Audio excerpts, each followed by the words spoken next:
கர்த்தருக்கு ஸ்தோத்திரம். இன்றைய தலைப்பு என்னவென்றால் தேவபுத்திரர். யார் தேவபுத்திரர்? வேதத்தில் சில வசனங்களை பார்ப்போம். யோவான் 1:12 வார்த்தையின்படி, அவருடைய நாமத்தின் மேல் விசுவாசம் உள்ளவர்களாய் அவரை ஏற்றுக்கொண்டவர்கள் எத்தனை பேர்களோ அத்தனை பேர்களும் தேவனுடைய புத்திரர்களே. கர்த்தருடைய நாமத்தை நம்ம விசுவாசிக்கணும்.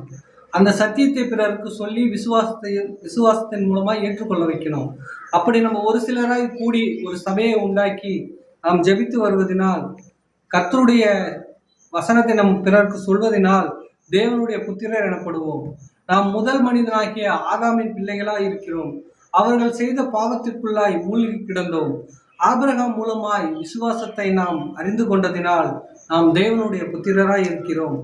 மேலும் வேதத்தில் ஒரு சில வார்த்தைகள் யோவான் 1:20 இயேசு என் இரட்சகர் என்று முழுமனதாய் ஏற்றுக்கொண்டோம் என்றால், அவரை நாம் கடைசி கால நியாய தீர்ப்பு வரை அவரை மறுதளிக்காமல் இருந்தால் தேவனுடைய புத்திரர் எனப்படுவோம். மற்றும் ஒரு வசனம் மத்தேயு 5:44-45 வசனத்தின்படி, நான் உங்களுக்கு சொல்லுகிறேன், உங்கள் சத்துருக்களை சிநேகியுங்கள், உங்களை சபிக்கிறவர்களை ஆசீர்வதியுங்கள், உங்களை பகைக்கிறவருக்கு நன்மை செய்யுங்கள், உங்களை நிந்திக்கிறவர்களுக்காகவும் உங்களை துன்பப்படுத்துவதற்காகவும் ஜெபம் பண்ணுங்கள்.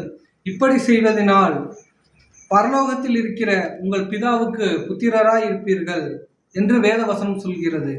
மேலும் 1 பேதுரு 4:9 முறுமுறுப்பில்லாமல் ஒருவரை ஒருவர் உபசரியுங்கள், அவர்கள் தேவனுடைய புத்திரர் எனப்படுவார்கள்.